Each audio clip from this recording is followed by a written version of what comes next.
Brothers and sisters, sons and daughters of Africa, people of the soil and the sun, today we gather in a moment that will echo across history, a moment when a nation, often underestimated, often ignored, has stepped onto the stage of global trade with a voice so loud it cannot be silenced. Burkina Faso has signed a $2.6 billion soybean deal with the Kingdom of Saudi Arabia, and the world is watching, some with admiration, others with disbelief, and a few with quiet fear.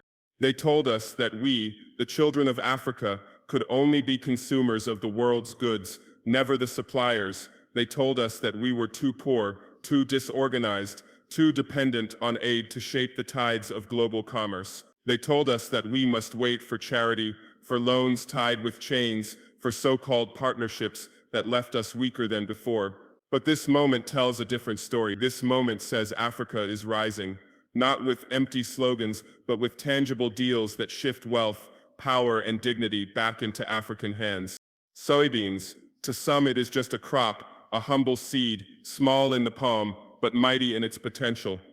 Yet in that seed lies food, industry, biofuel, animal feed, cooking oil, and trade leverage. Soybeans are not merely agricultural produce, they are a commodity that fuels industries from agriculture to pharmaceuticals.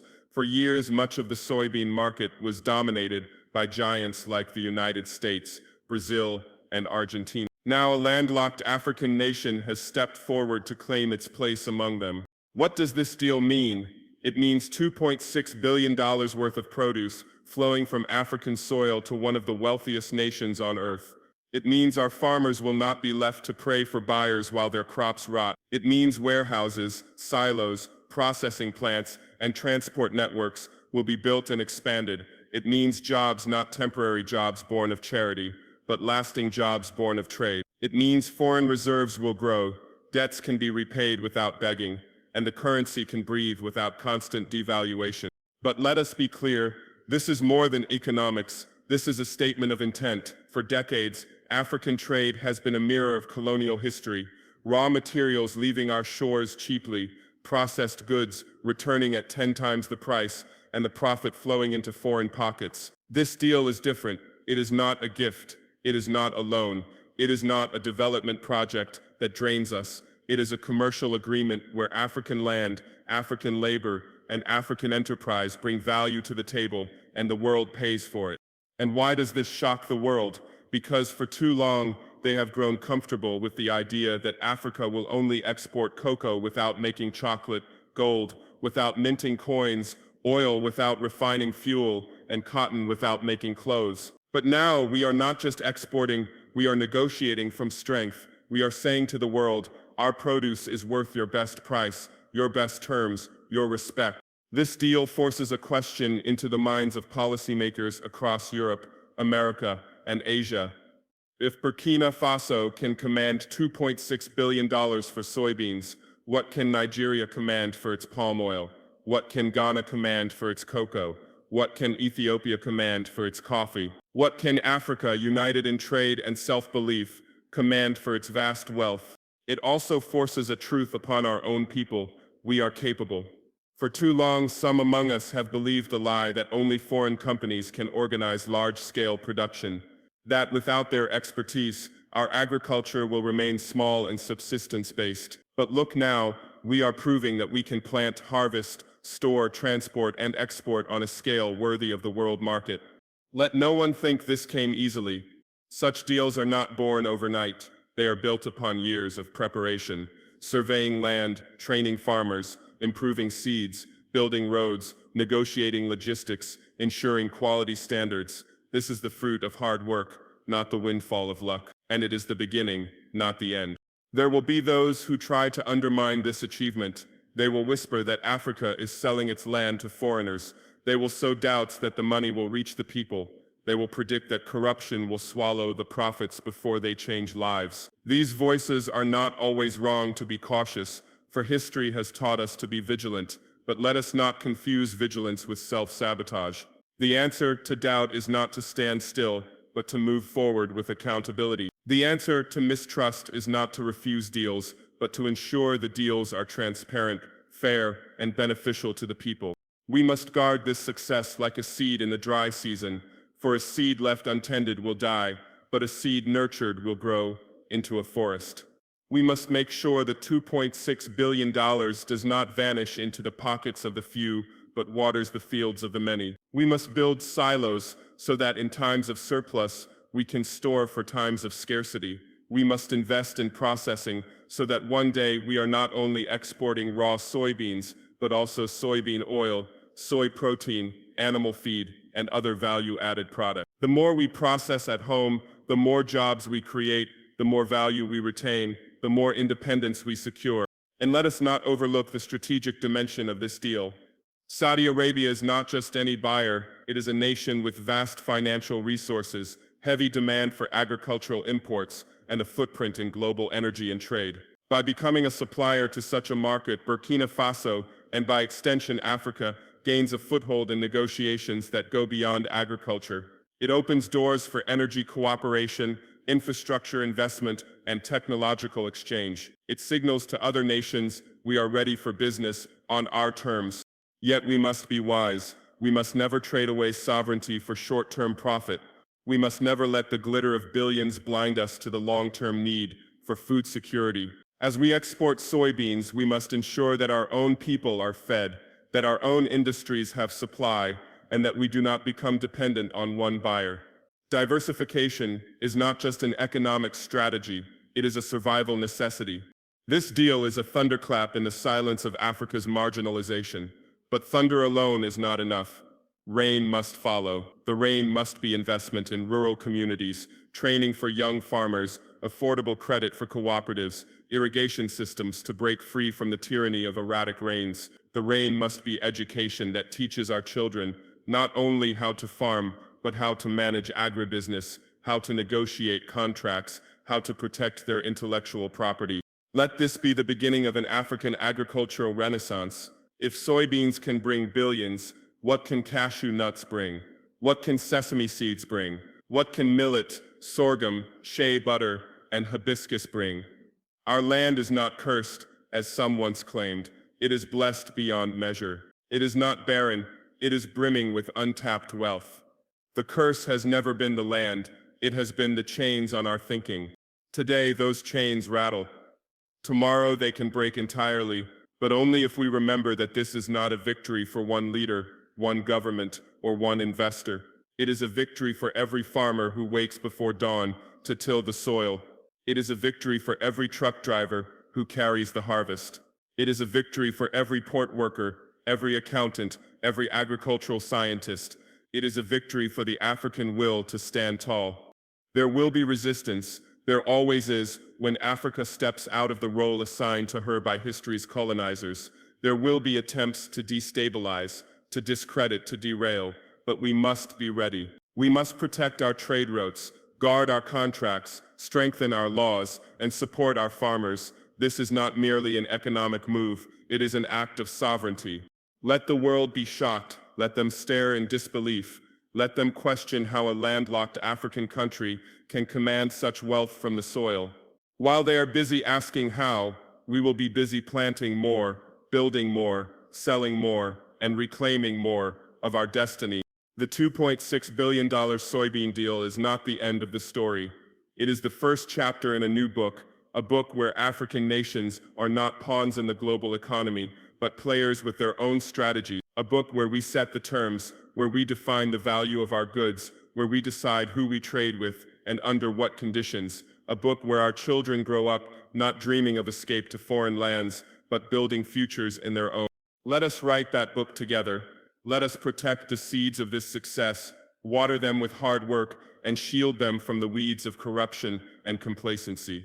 Let us build an Africa that does not wait for the world to feed it, but feeds the world itself. The world is shocked today. Tomorrow they will be accustomed to it, and then they will respect it. But that respect will not be given, it will be earned, deal by deal, harvest by harvest, victory by victory. So rise, farmers of Burkina Faso, rise, traders of Africa, rise, dreamers and builders of this continent. The soil beneath your feet is more valuable than the gold they dig, more powerful than the oil they pump. It is the foundation upon which we will build a new Africa, prosperous, respected, and free. This is our moment. Let us seize it with both hands and never let go. The $2.6 billion soybean deal between Burkina Faso and Saudi Arabia is more than a trade agreement. It is a turning point that challenges decades of economic narratives about Africa. For too long, the continent has been framed as a place dependent on foreign aid, handouts, and loans tied with conditions that erode sovereignty. This deal marks a decisive break from that pattern, signaling that African nations can stand as equal partners in global commerce, offering valuable commodities on competitive terms. At its core, this breakthrough is about proving capability. Soybeans are not a novelty crop in the global market. They are a staple of international trade, used in food products, animal feed, and industrial applications. The market for soybeans is worth hundreds of billions of dollars globally, historically dominated by agricultural giants like the United States, Brazil, and Argentina. By securing such a large-scale, high-value deal, Burkina Faso has shown that an African nation, even one that is landlocked and often overlooked, can meet the scale, quality standards, and logistical demands required to compete with the world's top suppliers. The agreement injects a significant amount of capital into the Burkinabe economy, but its true value lies in the ripple effects it will generate. Farmers will have guaranteed buyers for their crops, reducing post-harvest losses and giving them confidence to expand production. Infrastructure investments in storage, transportation, and processing facilities will not only support soybean exports, but also strengthen the broader agricultural sector. These developments create long-term economic resilience, ensuring that the benefits of this deal extend far beyond the immediate injection of funds. Moreover, the deal shifts Africa's role in the global economic hierarchy. For decades, the continent has been largely relegated to the bottom of the value chain, exporting raw materials cheaply while importing expensive finished goods. This soybean deal, while still involving the export of a raw agricultural commodity, is a stepping stone toward greater value addition. With the right investment and policy direction, the same supply chains built to move soybeans abroad can be adapted for processing and manufacturing within Africa, keeping more wealth on the continent. This agreement also sends a powerful signal to the rest of the world. Africa is not just a passive participant in global trade. It is capable of shaping markets. If one nation can secure such a lucrative contract for soybeans, others can follow suit with their own commodities: cocoa, coffee, cashews, palm oil, and beyond. It sets a precedent for African nations to negotiate from a position of strength, valuing their resources appropriately and refusing exploitative terms. In essence, the $2.6 billion soybean deal represents a psychological and economic shift. It is proof that Africa can be a supplier of choice, not merely a supplier of last resort. It is a demonstration that with vision, coordination, and investment, African nations can transform their agricultural sectors into engines of global influence. This is not just a breakthrough for Burkina Faso, it is a breakthrough for the entire continent. The $2.6 billion soybean deal between Burkina Faso and Saudi Arabia is more than a commercial exchange. It is a signal that the global trade map is quietly being redrawn. For decades, agricultural commodities like soybeans have been the domain of a few dominant players: the United States, Brazil, and Argentina. These nations have shaped prices, dictated trade flows, and set quality standards. Now, a landlocked African country has stepped into this arena with a deal large enough to make the world pay attention. This is not just a sale, it is a shift in perception, positioning Africa as a serious contender in markets previously thought to be beyond its reach. One of the most significant impacts of this deal is its challenge to entrenched global trade patterns. Traditionally, Africa has been relegated to a position where it exports raw materials under unfavorable terms, often through intermediaries, while importers, primarily in the global north, reap the profits. By negotiating directly with Saudi Arabia, Burkina Faso bypasses many of the exploitative middle layers in the global supply chain. This move demonstrates that African nations can secure high-value contracts without foreign brokers acting as gatekeepers to international markets. The agreement also carries geopolitical weight. Saudi Arabia, a major player in the Middle East with strong influence in OPEC and growing ambitions in global food security, has chosen an African partner for a long-term agricultural supply. This choice signals confidence in Africa's production capacity and reliability, qualities often questioned in the past. due to stereotypes and underinvestment. It also means that Africa is no longer just a source of raw minerals and oil for the global market. It is emerging as a reliable agricultural supplier for some of the wealthiest and most strategically important nations. Furthermore, this deal changes the narrative of dependency. In many trade relationships, African countries have been on the receiving end, importing food and technology from richer nations while exporting raw resources at low prices. Here the flow is reversed. Africa is providing the essential commodity, and one of the richest nations on earth is the buyer. This dynamic, if replicated across the continent, could shift the balance of economic power, enabling African nations to dictate better terms in future trade negotiations. The shift is not only in who buys from Africa, but also in how Africa sees itself. Securing such a deal forces policymakers, entrepreneurs, and farmers to think beyond subsistence and toward global competitiveness. It sends a message across the continent that Africa can set quality benchmarks, meet delivery schedules, and build trade relationships based on mutual benefit, not dependency. If this model spreads, the long-standing pattern of Africa as the world's raw material storehouse could be replaced by a new reality: Africa as a competitive player with the capacity to influence prices, secure markets, and demand respect in trade negotiations. The soybean deal is thus more than a financial win. It is a strategic move in a larger game, one that could eventually see Africa claim its rightful place as a decisive force in the global economy. The $2.6 billion soybean deal between Burkina Faso and Saudi Arabia is not only a diplomatic and economic milestone, it is a lifeline for local agriculture. For generations, African farmers have been trapped in a cycle of uncertainty, planting without knowing if there will be a buyer, harvesting without the means to store, and selling at prices dictated by middlemen who exploit their vulnerability. This agreement changes that narrative by placing the farmer at the heart of a high-value international trade relationship. At its most immediate level, the deal guarantees a secure market for Burkina Faso's soybean producers. Farmers now have the assurance that their hard work will translate into income, reducing the risks associated with volatile local markets. This kind of certainty is transformative. It enables farmers to plan ahead, invest in better seeds, adopt modern farming techniques, and expand the size of their operations without the fear of being left with unsold produce. When farmers know that every harvest will find a buyer at a fair price, they can focus on improving quality and productivity rather than simply surviving. The ripple effects extend to infrastructure development. Supplying $2.6 billion worth of soybeans is no small task. It requires a network of silos, warehouses, transportation fleets, and processing facilities. This infrastructure, once built, will serve more than just soybeans. It will strengthen the entire agricultural ecosystem. Roads built to transport soybeans will also carry maize, sorghum, and vegetables to markets. Cold storage facilities will reduce post-harvest losses for perishable crops. Local processing plants will allow for value addition, turning raw soybeans into products like oil, animal feed, and soy protein powder. These are industries that generate jobs far beyond the farm, spreading economic benefits across rural and urban communities alike.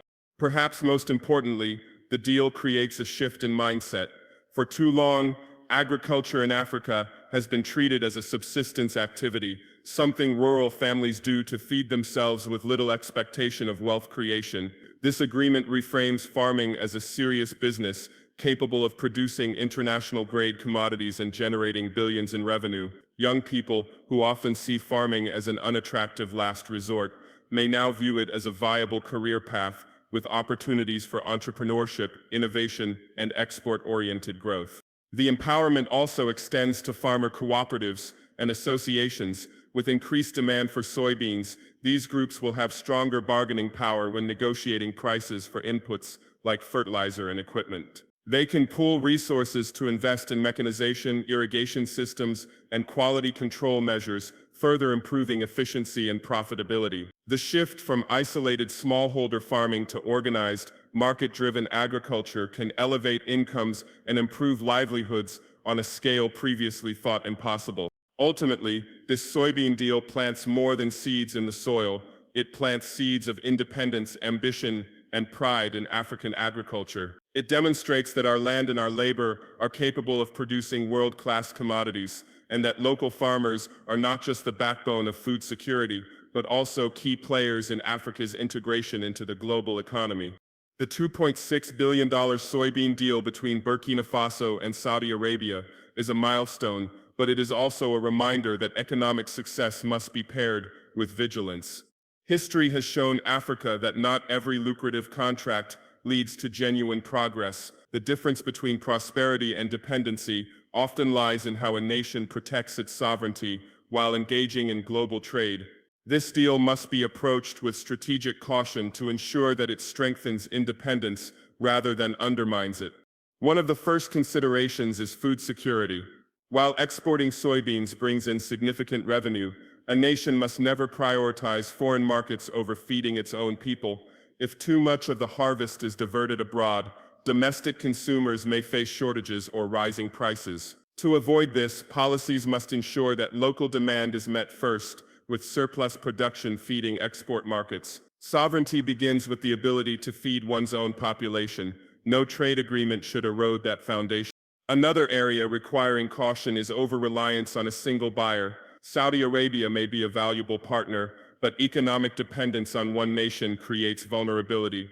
Political disagreements, shifts in global prices, or disruptions in logistics could suddenly threaten the income this deal provides. Strategic diversification, seeking additional buyers in Africa, Asia, and beyond, will protect against such risks. The soybean market is global, and Burkina Faso must position itself as a supplier to many, not just one. Transparency is also key to safeguarding sovereignty. Large deals can attract corruption if there is no clear oversight.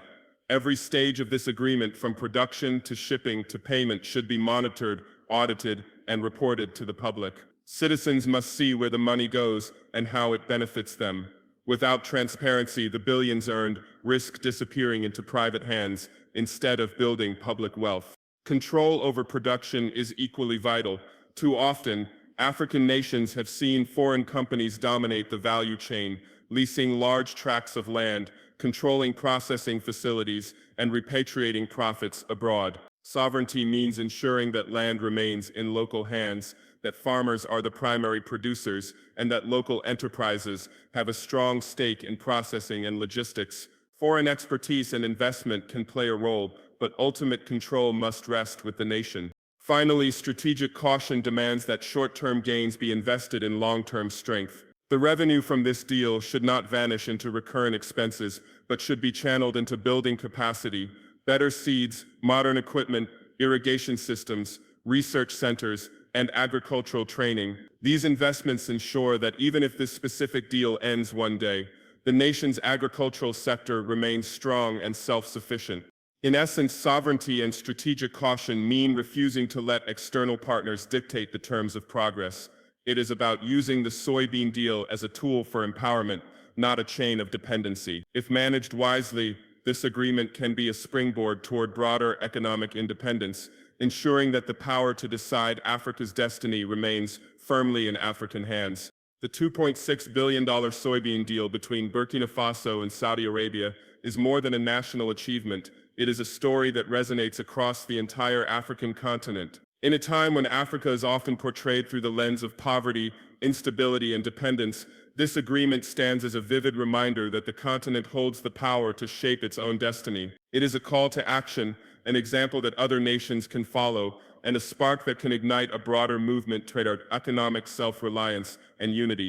For decades, African leaders, intellectuals, and activists have spoken of Pan-Africanism, the vision of a united Africa that speaks with one voice in global affairs.